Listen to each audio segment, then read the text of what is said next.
नमस्कार दोस्तों। आज बात करने वाला हूँ बहुत ही कमाल के ऑर्डर के बारे में। एमसीए ने पेनल्टी लगा दी है। पेनल्टी लगाने का रीज़न ये था कि जो बोर्ड ऑफ रेजोल्यूशन पास हुआ वो विदाउट डायरेक्टर के प्रेजेंस के पास हुआ, मतलब डायरेक्टर प्रेजेंट नहीं था और बोर्ड रेजोल्यूशन पास हो गया बिना डायरेक्टर के प्रेजेंट हुए।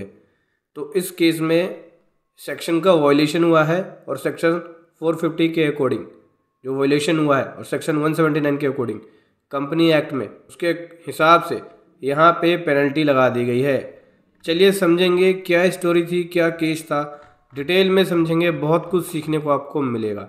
उससे पहले बताना चाहूँगा, जो भी भाई बंधु मेरे चैनल पे पहली बार है, इस वीडियो को पहली बार देख रहे हैं, जिन्होंने अभी तक सब्सक्राइब नहीं किया सब्सक्राइब कर लीजिए, सारे साथ बेल आइकन पे भी क्लिक कर लीजिए ताकि इस तरह का कंटेंट आपको मिलता रहे।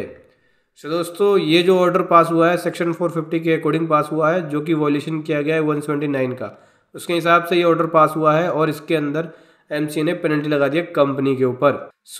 यहाँ पे एक कंपनी है जो कि Bairstow finishing school private limited करके कंपनी है, ये कंपनी एक्ट में रजिस्टर्ड है, इसके ऊपर पेनल्टी लगाई गई है। चलिए समझेंगे केस के बारे में। उससे पहले आप रिलेवेंट प्रोविज़न के बारे में समझ लो कि सेक्शन 179 का जो वायलेशन हुआ उसकी वजह से पेनल्टी लगाई गई है। क्या बोलता है सेक्शन 179? तो सेक्शन 179 सब सेक्शन 3, तो बोर्ड ऑफ डायरेक्टर जो है वो कंपनी के बिहाफ पे पावर है कि वो रेजोल्यूशन पास करेगा बोर्ड मीटिंग के अंदर। किस किस चीज़ के लिए मीटिंग पास कर सकता है? शेयर होल्डर से पेड अप मनी, जो शेयर है, शेयर के ऊपर जो पेड अप मनी है उसके कॉल के लिए मीटिंग कर सकता है। ऑथराइज कर सकता है बेबक्श सिक्योरिटीज़ के लिए, इशू कर सकता है सिक्योरिटीज़, ठीक है, इसके लिए पास कर सकता है बोर्ड रेजोल्यूशन। बोरो मनी, इसके लिए पास कर सकता है। Invest in funds of company, इसके लिए बोर्ड रेजोल्यूशन पास कर सकता है। लोन ग्रांट्स करने के लिए या गारंटी देने के लिए भी पास कर सकता है। अप्रूव कर सकता है फाइनेंशियल स्टेटमेंट, बोर्ड्स रिपोर्ट, ठीक है, उसके लिए पास कर सकता है बोर्ड रेजोल्यूशन। डाइवर्सिफाई कर सकता है बिजनेस कंपनी का, उसके लिए बोर्ड रेजोल्यूशन पास करेगा। अप्रूव कर अमलगमेशन, मर्जर, रिकंस्ट्रक्शन कंपनी का, उसके लिए पास कर सकता है बोर्ड रेजोल्यूशन।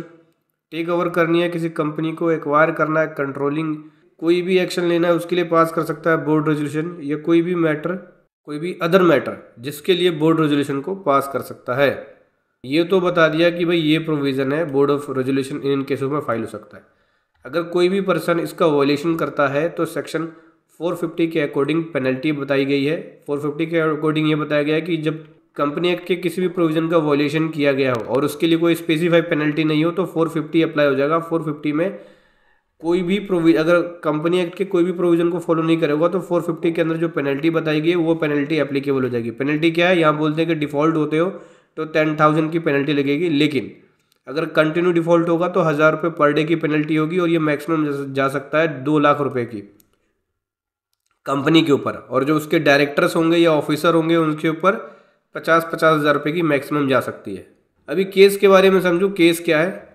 देखो, इंक्वायरी की गई थी section 206 subsection 4 of the company act के अकॉर्डिंग, और ये inquiry Besto finishing school private limited के लिए की गई थी। इंक्वायरी के दौरान ये पाया गया कि जो बोर्ड रेजोल्यूशन पास हुआ है 25/8/2018 को और 26/6/2019 को बिना किसी मेंबर के फिजिकल प्रेजेंट के ये पास किया गया है। मतलब जो मेंबर्स थे, बेसिकली जो डायरेक्टर्स थे, वो प्रेजेंट नहीं थे और उनके बिना प्रेजेंट के ही ये बोर्ड रेजोल्यूशन पास कर दिया गया जब ऑफिसर ने इंक्वायरी की। तो उसके बाद ऑफिसर ने शो कोज नोटिस भेज दिया, ठीक है। शो कोज नोटिस कौन से वॉयलेशन की वजह से भेज दिया? कौन से सेक्शन का प्रोविजन का वॉयलेशन किया गया?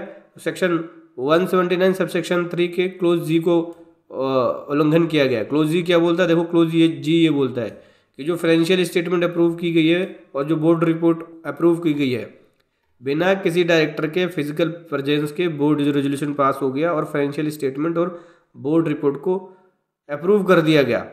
उसके कारण यहाँ पे पेनल्टी लगाई गई है।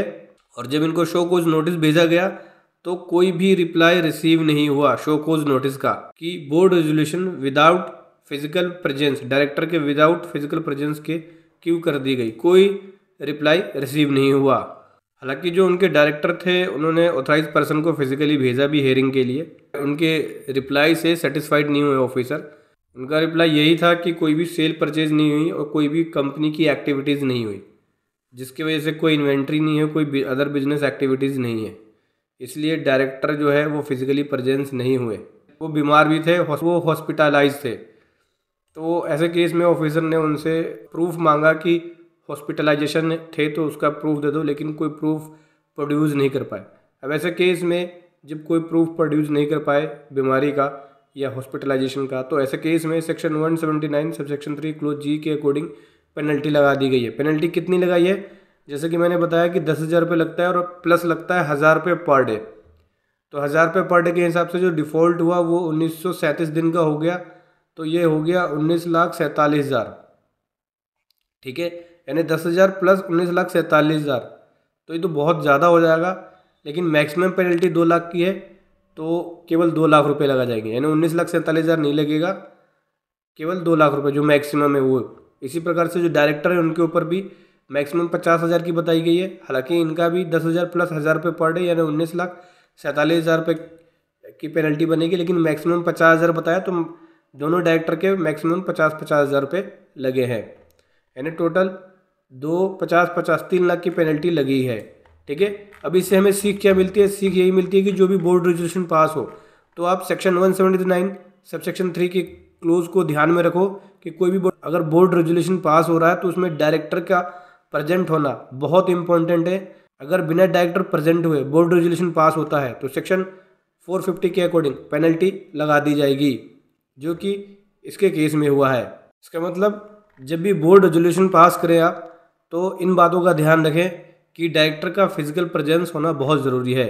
अगर कोई सीसीटीवी कैमरा लगा रखा है, अपने कैमरे हैं, तो वहाँ पे बोर्ड मीटिंग कराओ और बोर्ड मीटिंग के अंदर उसकी रिकॉर्डेड फोटोज़ होंगी तो वो ज़्यादा हेल्पफुल होंगी। अगर अटेंडेंस मार्किंग भी है तो आप अटेंडेंस मार्किंग भी दिखा सकते हो कि भैया जो बायोमेट्रिक वाला आता है कि भाई इस दिन ऑफिस में डायरेक्टर आए थे और इन्होंने इस बोर्ड रेजोल्यूशन को पास किया और पेपर पे साइन हुए।